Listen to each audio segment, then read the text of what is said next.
Hi dear friends and families, welcome to Craft Tamil channel. இன்னைக்கு வந்து கொஞ்சம் கலரான glitter sheets அப்புறம் கொஞ்சம் ஐஸ் ஸ்டிக்ஸ் எல்லாம் வச்சு தான் ஒரு கிராஃப்ட் பண்ண போறோம். அதுக்கு ஃபர்ஸ்ட் ஒரு கார்ட்போர்ட் தேவைப்படும். அந்த கார்ட்போர்ட் எடுத்து ஒரே மாதிரி ரெண்டு சர்க்கிள் போட்டுக்கோங்க. ஒரே சைஸ்ல ரெண்டு சர்க்கிள் போட்டு அதை கட் பண்ணி எடுத்துக்கோங்க.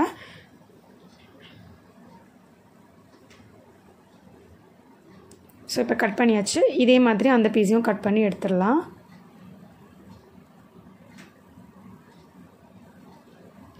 ஓகே, ரெண்டு பீஸ் வந்து நம்ம இப்போ கட் பண்ணி எடுத்தாச்சு. இப்போ வந்து பார்த்தீங்கன்னா அடுத்தது இந்த கார்ட்போர்டை கவர் பண்ணுறதுக்காக நம்ம வந்து கிளிட்டர் ஷீட்டில் ஒயிட் கலர் கிளிட்டர் ஷீட் எடுத்துகிட்டு அந்த ஷீட்டையும் அந்த ஷேப்க்கு ஏற்ற மாதிரி கட் பண்ணிவிட்டு அதுக்கு மேலே ஹார்ட் க்ளூ போட்டுட்டு அந்த ஷீட்ஸை நம்ம ஒட்டிக்கலாம். மொத்தம் நம்மளுக்கு வந்து 4 பீஸ் தேவைப்படும். அந்த கிளிட்டர் ஷீட் வந்து 4 பீஸ் தேவைப்படும். ஸோ ஒன்றுத்துக்கும் ரெண்டு பீஸ் அந்த மாதிரி. ஸோ பார்த்தீங்கன்னா ஒட்டியாச்சு. இதே மாதிரி இன்னொரு ஷீட்டையும் வந்துட்டு இந்த மாதிரி ஒட்டிக்கோங்க. ஓகே, இப்போது ரெண்டு கார்ட்போர்ட் ஷீட்லேயும் பார்த்தீங்கன்னா ஒட்டி முடிச்சாச்சு. அடுத்தது ஐஸ் ஸ்டிக் எடுத்துக்கோங்க. ஐஸ் ஸ்டிக் வந்து இந்த மாதிரி ஒரு 3 பீசஸ் எடுத்துகிட்டு அதுக்கு வந்து கலர் பண்ணிக்கலாம். ஒயிட் கலர் பண்ணிக்கலாம். கலர் வந்து வேணும்னா பண்ணிக்கலாம், அப்படி இல்லைனா ஆப்ஷனல் தான். கலர் வேணாம் அப்படின்னாலும் நம்ம பண்ண தேவையில்லை. ஓகேவா? ஸோ உங்களுக்கு பிடிச்ச கலரை வந்து இந்த ஐஸ் ஸ்டிக்கில் பண்ணி விட்டுருங்க. ஓகே, இந்த ஐஸ் ஸ்டிக்கு பதிலாக நீங்கள் வந்து கார்ட்போர்டையே இந்த ஐஸ் ஸ்டிக் ஷேப்பில் கட் பண்ணிவிட்டு அதுக்கு மேலேயும் யூஸ் பண்ணுற மாதிரி இருந்தால் பண்ணிக்கலாம். ஐஸ் ஸ்டிக் இல்லை அப்படிங்கிற பட்சத்தில் சொல்கிறேன். ஐஸ் ஸ்டிக் இருந்துச்சுன்னா இந்த ஸ்டெப்பையும் நீங்கள் ஃபாலோ பண்ணிக்கோங்க. ஸோ இப்போ பார்த்தீங்கன்னா அந்த 3 பீசஸ்க்கும் நல்லா கலர் பண்ணி காய வச்சு எடுத்தாச்சு. சைடு ஜஸ்ட் கட் பண்ணிவிட்டு எடுத்துருக்கு. அப்புறமா வந்துட்டு உங்களுக்கு பிடிச்ச மாதிரி கலர் ஷீட் எடுத்துக்கோங்க.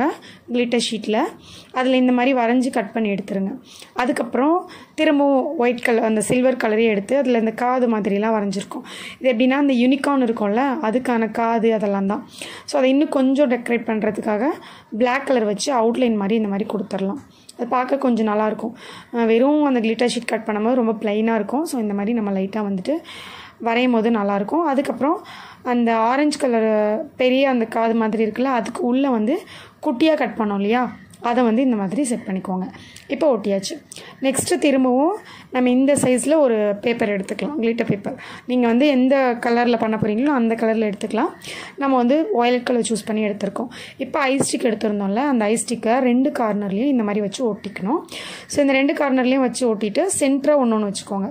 இது மூணுமே வைக்கிறதுக்கு என்ன ரீசனாக, நீங்கள் மடித்து அதை ரெடி பண்ணும்போது நம்ம வந்து இப்போ என்ன ரெடி பண்ண போகிறோன்னா ஒரு பவுச் மாதிரி தான். பட் வந்து ஓப்பன் பண்ணி க்ளோஸ் பண்ணுற மாதிரி இல்லாமல் ஓப்பன்லேயே தான் இருக்கும். நம்ம ஸ்கெச்சஸ்லாம் போட்டுட்டு எடுத்து யூஸ் பண்ணிக்கிற மாதிரியான நம்ம ஒரு பவுச் பண்ண போகிறோம். ஸோ அதுக்காக தான் அது ஸ்டிப் பண்ணிக்கணுங்கிறதுக்காக தான் 2 சைட்லேயும் நம்ம வந்து ஐஸ் ஸ்டிக் ஒட்டிட்டு சென்டராகவும் ஒரு ஐஸ் ஸ்டிக் ஒட்டியிருக்கோம். சைடில் வந்து நம்ம ரெடி பண்ணி வச்சுருந்த அந்த ரவுண்ட் கார்ட்போர்ட் பீசஸை ஒட்டியாச்சு. நெக்ஸ்ட் வந்து பார்த்திங்கன்னா சும்மா எக்ஸ்ட்ரா டெக்கரேஷனுக்காக தான் நம்ம இந்த யூனிகார்னோட காது இதெல்லாமே பண்ணியிருந்தோம். அதை வந்து நம்ம இந்த மாதிரி அந்த ஃப்ரண்ட் சைடில், அந்த பவுச்சோட ஃப்ரண்ட் சைடில் இந்த மாதிரி ஒட்டி விட்டுக்கலாம். ஓகே, ஸோ அந்த காது மாதிரி இருந்துச்சு இல்லையா, அது ரெண்டுத்தையும் சைடில் இந்த மாதிரி ஒட்டி விட்டுறலாம். இதுக்கு பதிலாக உங்களுக்கு ஹலோ கிட்டி பிடிச்சிருந்துச்சுன்னா அதை ரெடி பண்ணி நீங்கள் அதுக்கு மேலே ஒட்டிக்கலாம். உங்களுக்கு எந்த மாதிரி பிடிச்சிருக்கோ உங்கள் கார்ட்டூன் பிடிச்சதுக்கு ஏற்ற மாதிரி எக்ஸ்ட்ராவாக நீங்கள் இந்த மாதிரி டெக்கரேட் பண்ணிக்கலாம். அப்புறம் சைடில் இந்த மாதிரி அந்த கார்ட்போர்டோட ஹோல்ஸ் தெரியாமல் இருக்கணும்னா சின்ன பீசஸாக கட் பண்ணிக்கோங்க. என்ன கலரில் ஒட்டுறீங்களோ அந்த கலரில் கட் பண்ணி இந்த மாதிரி ஒட்டி கவர் பண்ணிவிடுங்க. அது பார்க்குறதுக்கு இன்னும் கொஞ்சம் நீட்டாக இருக்கும். ஸோ பாருங்கள், ஒட்டியாச்சு. அடுத்தது இன்னொரு லென்த்து பீஸாக கட் பண்ணி இந்த சைட்லேயும் அந்த சைட்லேயும் ஹார்ட் க்ளூ அப்ளை பண்ணிவிட்டு ஒட்டிக்கோங்க. இது எதுக்குன்னா ஒரு பொடி மாதிரி. ஸோ அதனால தான் நம்ம அந்த மாதிரி பண்ணுறோம். ஸோ அந்த பொடி வச்சுட்டு நம்ம என்ன பண்ணலான்னா ஈஸியாக வந்துட்டு நம்ம தூக்கிக்கலாம். அதுக்காக தான் அந்த மாதிரி ஒட்டுறோம். அது ஆப்ஷனல் தான், அது வேணும்னா நீங்கள் ஒட்டிக்கலாம். நீங்கள் ஈஸியாக எடுத்து யூஸ் பண்ணுறதுக்கு ஈஸியாக இருக்கும். ஸோ இப்போ பார்த்தீங்கன்னா நம்ம பென்சில்லாம் போட்டிருக்கோம். இதில் நீங்கள் ஸ்கெட்ச் யூஸ் பண்ணலாம். ஸ்கெட்ச் போட்டு யூஸ் பண்ணிங்கன்னா உங்களுக்கு ரொம்பவே யூஸ்ஃபுல்லாக இருக்கும். இந்த வீடியோ உங்களுக்கு பிடிச்சிருக்கான்னு சொல்லி கமெண்ட்டில் சொல்லுங்கள். கண்டிப்பாக ட்ரை பண்ணி பாருங்கள். பிடிச்சிருந்துச்சுன்னா லைக் பண்ணிவிட்டு சேனல் மறக்காமல் சப்ஸ்கிரைப் பண்ணிக்கோங்க. பை.